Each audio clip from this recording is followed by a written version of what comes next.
There you are. Hello and welcome to another Mindset Breakthrough Days with Sandra Bravo in Gold Coast of Australia. We are here thanks to Success Resources and the one and only Tony Robbins. And maybe you are just waking up with me if you're in Europe and it's morning time for you. Good morning. And perhaps you're in Australia or in Asia where it's afternoon, or maybe you're in America, you're already in a deep sleep because it's late for you. Or if you're in Mexico, I know we get a few Mexicans tuning in here, maybe because I'm Mexican and they can understand my accent. So I am very excited to talk to you today about leadership. Leadership is a topic near and dear to my heart, a topic that I'm passionate about. It's a skill that, even though you may have grown up being told that, you're either born a leader or you're not, I don't believe that's true. I think anyone can become a leader. Leadership is an acquirable skill. And the more that you put yourself out of your comfort zone into situations where you have to lead, the more that you develop all of the skills required to become an effective leader. I know for me, I don't know, 20 years ago, I was fearless. I was in my 20s, and if you threw me in any situation, I would be like, bring it on, embrace the challenge, and I would just be happy, excited, and willing to lead.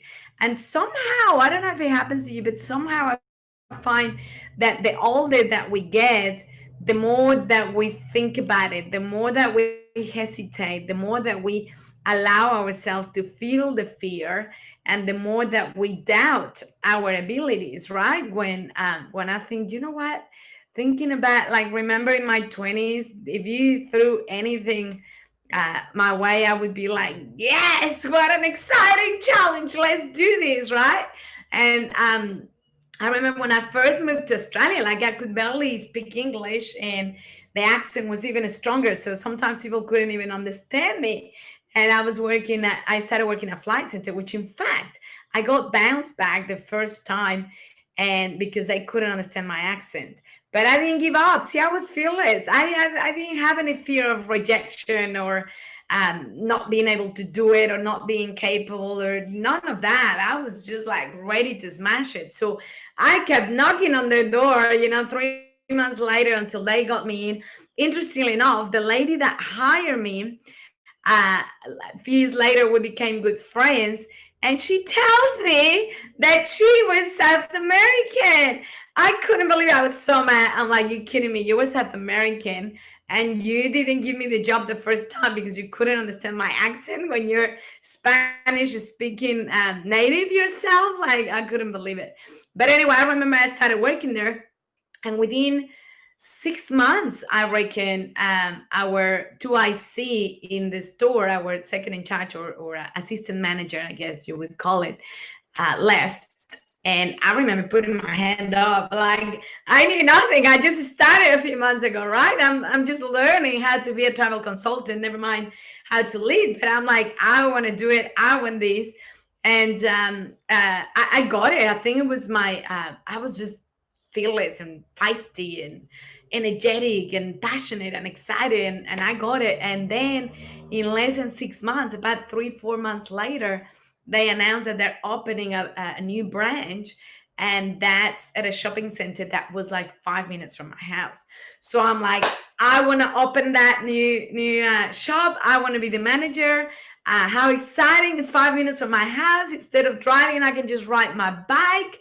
And it would save me so much. Not that I was traveling a lot. I was traveling probably 20, 30 minutes to work, but still, I was living in Melbourne, and so traffic at that time is hideous. And same thing, like the state manager was like probably looking at me like, girl, you just started in this job like 9 months ago.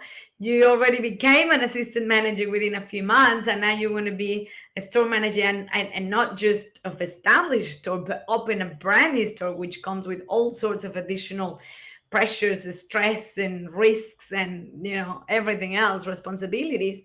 And I'm like, yeah, yeah, I'm doing it. I'm doing it. Don't ask me how. I got it.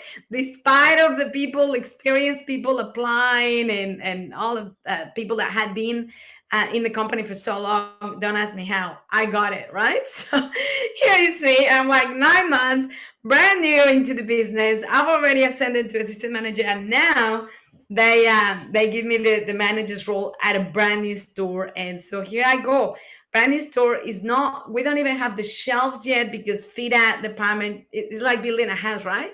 It's never on time and it's never on budget. You plan that your house is going to be built in 6 months or 9 or a year, and that it's going to cost you this much, and then it ends up taking twice as long and costing you almost twice as much, right? So it's the same with the this business.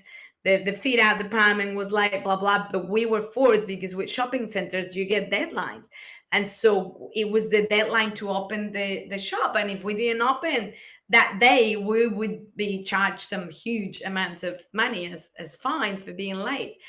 So we had to open the door that day to the clients, and the phone lines are still not working.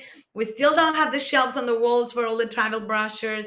And I'm given, I can't remember if it was 2 or 3 brand new staff. Eventually I got 6, but like when we just first opened, I was given like 2 or 3 brand new staff. But they're brand new. So they haven't had any experience. They're still going, because you normally alternate the first 1 or 2 months between going to head office for training and coming to the store to get like real life experience. And so I'm given these two or three girls that are still going through training, so they've never consulted it. So here I am, right, with the store half fitted, phones not working. I think eventually they started working. They finally connected them that day, thank God, because back in the day you had to ring a wholesalers to get prices for packages and hotels and the airlines and all of these. I mean, we're talking about nearly 20 years ago, right? So and clients are walking through the door, and when I look back, I just think I had no experience as a leader.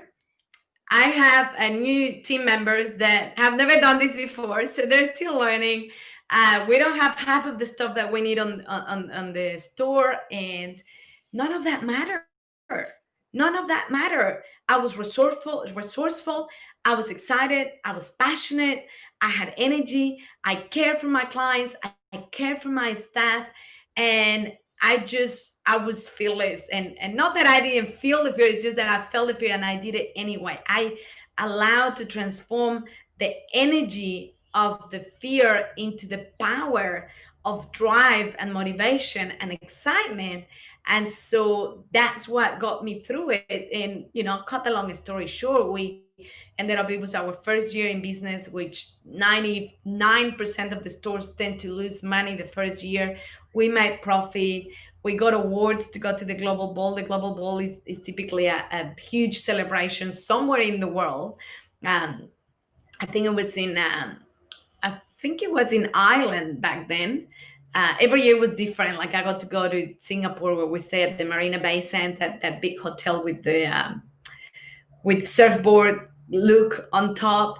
Got to go to Ireland, and there was something else. I think it was Las Vegas or Hawaii or something. So the Global Ball was only once a year at the end of the financial year, which for us in Australia is at the end of July, at the end of June. So usually the Global Ball would be sometime in July, and it would be anywhere in the world, different location every year, and only the top of the top in the world got to attend. And you could either attend individually or as a team. And so as a new store making profit on our very first year meant that we qualified to go, and that was like a huge success, right? And it was I'll tell you what, just hold that thought, and let's just time out for a second, because that just reminded me, because we've been talking a lot about the morning priming and the meditation and visualizing and gratitude and journaling. And so a really powerful thing to do in your journals in the morning is to write down the successes that you've had throughout your life, because that reinforces to your subconscious the fact that you're capable, that you can do it, that you're resourceful, that you're creative, that you're this, that you're determined, that all of these things, so that when you're not feeling so good about yourself, when you're doubting yourself, when you're allowing to feel the fear and allowing to stop you, because everyone has fear. It's not like Oprah or Sir Richard Branson or Tony Robbins don't have fears. It just means they feel it and do it anyway, right? So we all have fears, different fears, and of course different intensities of fear. So it's not about not feeling it or not having any. So when I say I was fearless, what I really mean is not that I didn't have fear. It just meant that fear didn't stop me. Fear was like adrenaline for me. Bring it on! I want the challenge. I'm excited, and I can do this. And look, I don't know if it was the Mexican culture in me, where in Mexico, one thing I found when I came to Australia is, in Australia, most people barely finish year 12, which means the end of high school. Usually that's as far as they go, and that's it. When in Mexico, it's so normal to finish high school and then go to university and do a 5-year degree, university degree, and then from there go and do a master's degree and maybe a doctorate. And it's just this never ending learning and growing and preparing yourself, because the cultural old way of, the more that you do that, the better chances you have in life, I guess. So I grew up in a culture where nothing was handed to me, nothing was given to me for free. Like, if you wanted something, you just learn to go for it and to fight and to get it. And so I guess for me, coming to from a third world country to a first world country, and then realizing so many people here are not even educated, and I had all these qualifications, but not only that, just the fact that I had the opportunity to live in a different world, and to have an amazing job, and the opportunity to travel, and to get a good income and all of that sort of thing. So for me, it was just like, it's so exciting. I was on top of the world. I wanted to eat the world now in one bite. And so, but the cool thing is, so first of all, yeah, write all of your successes throughout your life. Right, just like you write your list every morning of all the things you're grateful for, you also want to write a list of all the things that you're proud of yourself for, because again, that's just planting seeds that feed your confidence, your self-esteem, and all of those internal resources that you need within yourself when it's time to push it to get to the next level, when it's time to accomplish another success and things like that. So it's just a great thing to add to your little morning ritual, whether you're doing the Bravo method that I teach, or the priming exercises from Tony, or just your gratitude and your visualization and your journaling. Make sure that you journal about your successes, accomplishments that you've had, goals that you have achieved, and things that you're proud of yourself. And then you can just read them whenever you need that doses of adrenaline or dopamine, or or self-love, whatever it is. So what is leadership for you? Like, I love to hear from you, and you can type it in the chat, whether you're watching this live or whether you are catching the replay afterwards. What is leadership for you? Because I find that many people think of leadership of something like, oh, you just get an entry level job, and then you work your way up the ladder until you're in a management position, or even in a C-suite, right? And now you're a leader. And perhaps that's the way that it happened for me almost 20 years ago. I think I'll always be grateful for that job I had at Flight Center for nearly 10 years. I loved it. I grew so much. I learned so much. I traveled so much. I made some amazing long life friendships, and I had so much fun. I made really good money because I kept moving. After I managed successfully the first business, I moved to another and another, which meant I could buy shares in each of the businesses. So then, even if I wasn't managing those businesses anymore, I would still get paid a percentage of the profit of those businesses that I set up, even though I was already in a different business and things like that. So, I'm so grateful, because he brought so much good to me: travel, friendships, fun, wisdom, growth, money. It was just an amazing gift. And the only reason why I left is because when my babies were born, and now I felt a bit stuck. Now I felt like I can't be here dedicating my whole life to my business, working 8, 10, 12 hours a day, when now I have two little beautiful girls at home. That that's when I started a new journey of personal development, and starting my own business, and quitting my full-time job, and all of that. But the time when I had it, it was just amazing. And so, what's the big difference then between being a manager or a CEO, or being an effective leader? I don't believe that being a manager and being the leader are the same things. In fact, when I went back after maternity leave, I took some maternity leave for both my babies because I was breastfeeding them, and we didn't have any family to help us because all of my former husband's family were in England, all of mine are in Mexico, so it was just the two of us. And I took some time babysit my babies and all that. And so when I went back, I didn't want to work full time anymore. I wanted to do part time. I went back full time first. Then, when I started doing seminars and attending Tony Robbins and Success Resources events, I decided to go more part time. And so, but I didn't want to give up my leadership position that I had built over the years. I didn't want to have to step down. So what I did is I asked if I could co-lead or job share, they call it, which meant there was another lady that was my employee. She had also had babies. And so she had been a manager in the past, and then it was too much stress for her. She decided to step down. She allowed the fear to take over, right? As in, I embraced it. I kept going regardless of how tough. Some days, of course, was tough as hell, and I didn't know what I was doing. And I was just like, but I didn't give up. So we decided we had very different personalities, which was a good thing because we didn't clash. We kind of complemented each other really well. And so we decided to job share. So we decided to still be leaders of the business. And we would do, I think it was 3 days a week each.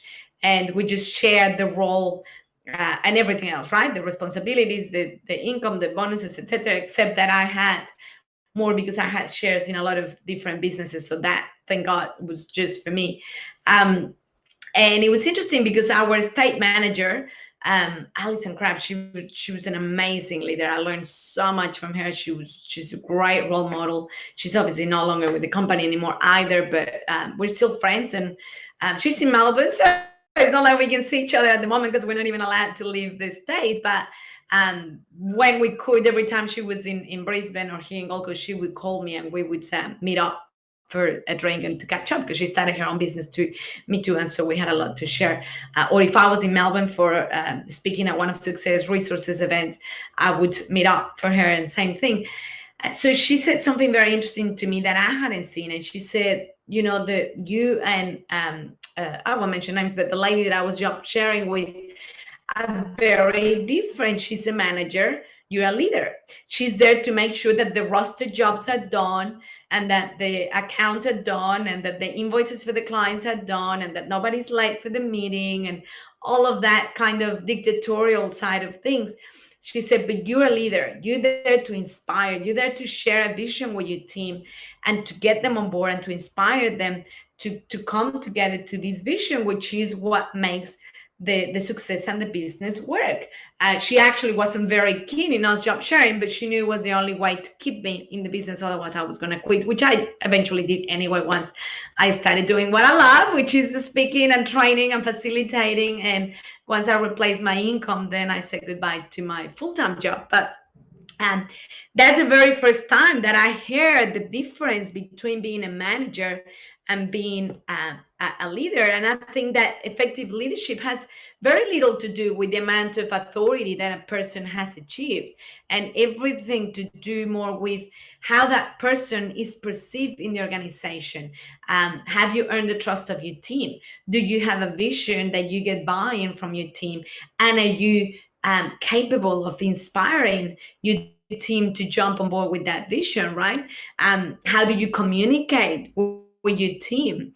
Do you have like real effective leadership skills and all that sort of jazz? So some of the effective leadership skills that Tony Robbins talks about is number one, passion. And remember I said to you, like, even though I didn't know what I was doing most of the time, it didn't matter because I was so passionate, excited, and I wouldn't give up if I didn't know how to do it. And I always said to my staff, you know what? You don't have to know how to do it all. There was so much to learn in that business. And even when you thought you knew it all, there was still blind spots, things you didn't know, things that you didn't know, and more things to learn. So I always said to them, you don't need to know everything. You just need to know where to find the answer. And whether it's on our online resources or whether it's just knowing who to call, because of flights, it was such a great organization. Everything was in-house. We had the risk management, which means all the lawyers, in case we ever had any issues or had any client wanting to sue us, or whatever. We had all the legal department in-house, all of the accounts department in-house, the bookkeepers and the accountants, all of the marketing department. We didn't outsource it. It was all in-house. I created all of the TV campaigns and ads and social media and physical advertising, on banners and all of these things. Recruitment was in house. We didn't outsource that. All of the training and the learning and development center was in house.